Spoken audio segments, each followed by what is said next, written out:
തോരെ ചരിതം നിറഞ്ഞുള്ള നാട്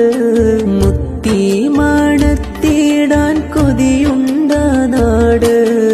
ആ മുത്തിൻ നാട്ടിലായി എൻ പാദം പതിയാൻ ആ നൂറിനോടെന്റെ സലാമൊന്ന് ചൊല്ലാൻ കരഞ്ഞ് കരഞ്ഞ് റബ്ബോട് തേടി ഞാനെത്തിയാതെ ഗൂലേ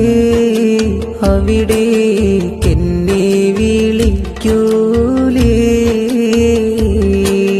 പുന്നാര റസൂലോരേ റൗള ശരീഫിലൊന്നെത്താനായി ഞാനേറെ ആശിച്ചേ പൂമുത്തിൻ ചാരത്തണയാനായി ഞാൻ കൽബ് കൊണ്ടൊരുപാട് മോഹിച്ചേ പൂമലർവാടിയാം പുണ്യമദീനത്തെ പൂന്തേൻ നുകരാനായി കൊതിയേറുന്നേ പൂവദനം കണ്ട് കൽബ് കുളിർത്തന്റെ